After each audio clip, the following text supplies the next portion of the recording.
Hello everyone, Josh here with Gotcha Legends, bringing y'all another Infinite Magicraid video, and today we're going to be talking about the new and improved Horus and how good he really is post-buff. So, if you look at the top left of my screen, spoiler alert, obviously, I do own Horus on my main account, which I was lucky to pull the other day on a single free daily summon, which I could not believe it. Very excited about that. I'm also using the beta server avatar frame, which looks just so clean with Horus there. I don't even know why I'm talking about this, but it just looks so good. I just wanted to kind of talk about it. If you guys or gals were in the beta server and you have that avatar frame and you have Horus, you gotta put him up there. I mean, look how good that looks. It's so good. All right, enough of the avatar frame. Let's get into the actual unit themselves. So I'm on my main account, and as I said, I was lucky enough to pull him. We are slowly building him up right now. He's at Awaken 3. I will probably have him at Awaken 5 here in the next couple days or so. I'm still building up some more fodder to get him to a 4 and 5 Awaken. I am slowly building up his skills as well. As you can see, I'm at 3, 5, 3, and 4. So we've got a few more skill ups that we need to do to take care of that. Ignore his gear. It's on Leech and HP, but that's just because that's the only spare gear I had right now available that I could give him, because it had attack, crit rate, and crit damage on it pretty well. So that's why he's wearing that. And let's go ahead and go to the gallery, talk about this unit a little bit. Let's kind of break him down from base level onwards, and then we'll get into his gear sets that I think are going to be beneficial to him near the end of the video. And one of those gear sets might surprise you. You might not think that I'd recommend it, but hear me out. It's going to be pretty interesting. So we're going to be saving that for later. All right, gallery time. Sunset Sages. That's where our boy calls home. He's a red mark hero. He's an attack type. He's a severe wound AoE damage, but he's also single target. I don't know why that's not listed there. That should be there for your filters. He should also be listed as a single target because he has a single target here and he has a single target here. So what's up, game? Give me my right filters, my right tags, if you will. My goodness. Anyways. HP 8400, very solid for a DPS. Attacks 979, very solid. Defense 700, middle of the road there. Speed 990, not bad. All right, let's go and talk about a skill 1. It's a 2-stage single target attack that's going to do 140% damage times 2, so 280.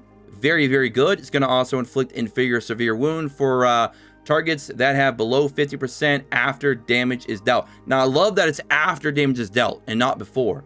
That means if they're not quite at 50% yet and your attacks get them to that point, he will still inflict the inferior severe wound, which is great. And since he has no chance to inflict his severe wounds, you don't really need effect hit on him, which is very good. All right, skill 2.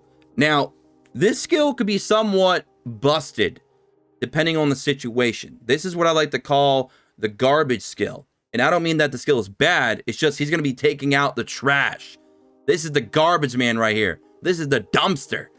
Okay, this is where all the trash is going to go. Deals 3 stages of 90% attack damage. That's 270 total. But if you have his exclusive level 1, which I do thankfully because of the campaign quest giving me a free dupe, I can feed into him. He's going to deal 60% more damage to the target whose HP is below 50%. So 49% or lower. So if you have a real strong AoE unit like a Margarita, for example, and she goes in and blasts a whole wave of units and they're not all dead, they're all like on life support, right? They're down like 20, 30, 40% maybe or whatever. He's going to go in and he's going to do the 270, but he's also going to be doing an additional 60. And I believe that's per stage. I might be incorrect on that. I'm going to have to do some more damage tests, but I believe that's per stage, which is insane because that'd be a potential additional 180% damage. Worst case, it's just a flat 60 additional, which is fine still quite a bit of damage. That's still putting your AoE over 300%. But if that's an additional 180 for, 60 each stage, that's even crazier. And I think it should work like that because let's say your first stage doesn't deal enough damage to bring them below the 50 mark, but maybe your second stage and your third stage does. So I'm wondering if that's when it's going to trigger or if it triggers for all 3 stages if they're at that number. I'm not sure. I'd have to do some, some testing. But again, regardless, that's a 300% plus, potentially up to 450% AoE on a skill 2, an active skill on a 3-turn cooldown. So regardless if it works one way or the other, it's still an amazing skill too. It's not even his ultimate. It used to be his ultimate, funny enough.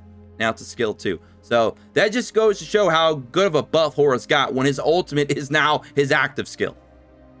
Okay, passive. Horus additionally gains 48% crit damage when his HP is above 50%, and 24% leech when his HP is no more than 50%, so 50% or lower. So he has a built-in leech mechanic, a nice good one too. 24% is nothing to sneeze at. And the fact that he's getting almost an additional 50% crit damage is putting his base crit at almost nearly 200% right out of the gate. And that's before you even give him any gear or skill ups or anything, or I'm sorry, not skill ups, artifacts, emblems, or anything like that. So you're going to be getting this guy's crit damage up pretty high. I would say you probably want to aim for like 250, 260 plus with this guy because of how his crit damage mechanic is going to work and how much damage you want to try and output out of this guy. But on the same token, because you are building him with a lot of crit damage, you want to also give him a lot of crit. That way he actually can use the crit damage. So that's going to kind of play into later on when we go over the gear.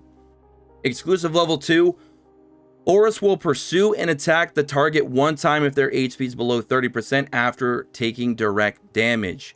It takes effect up to once on each target per wave, which means he could actually do this up to 5 times in one wave if he can trigger this on every single individual enemy, which makes him very good as a carry.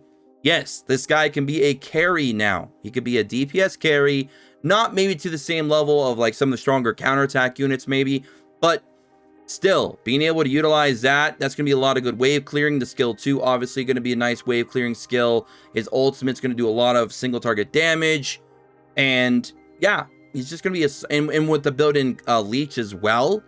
I mean, the guy is going to be self-efficient, going to have some self-sustain there, you know, increase his own damage because of the crit damage, and the modifiers on his skills are also pretty high with really good base stats. So yeah, this makes him a very prime candidate to be a good carry now, which is awesome.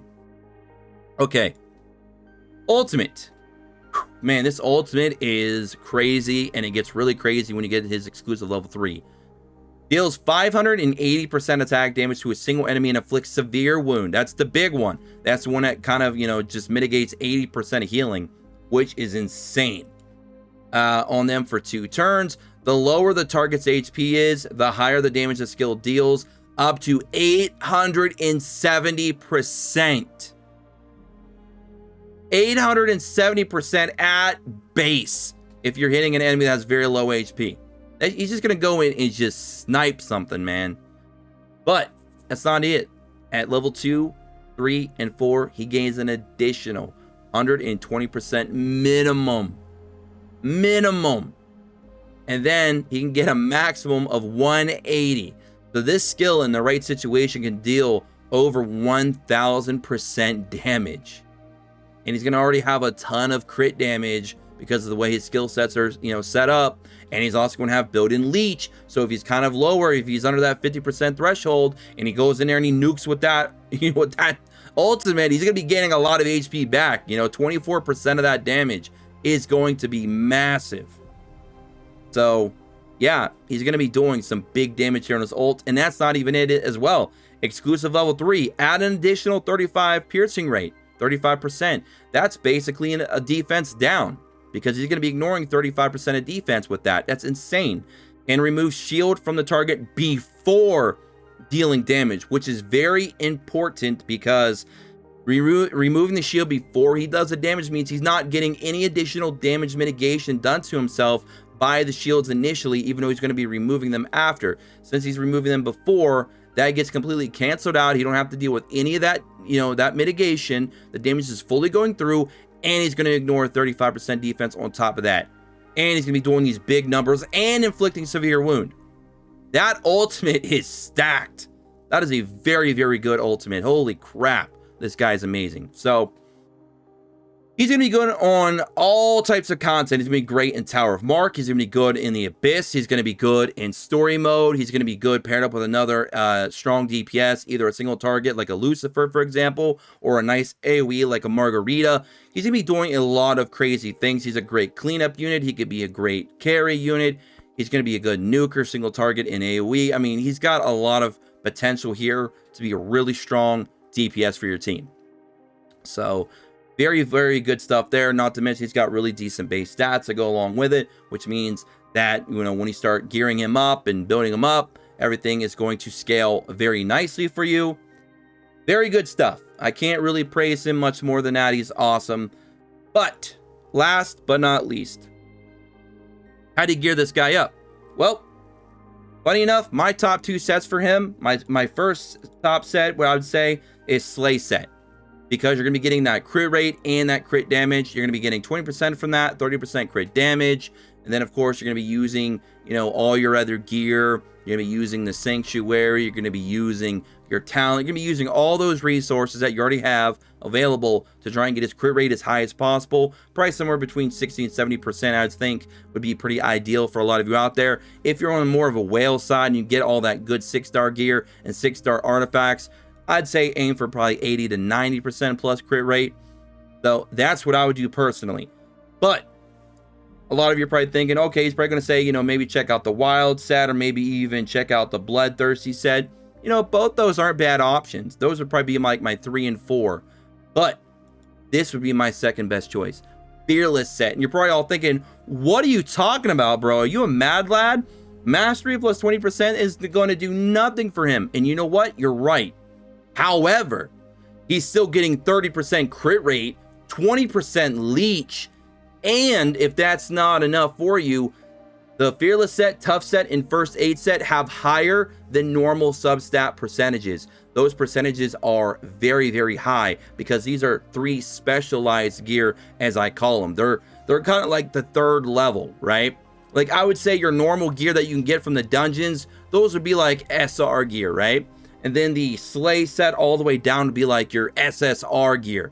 But then you got the Fearless, Tough, and First Aid that are like your UR gear, the specialized gear, the powerful gear, because they're giving you much higher base substats.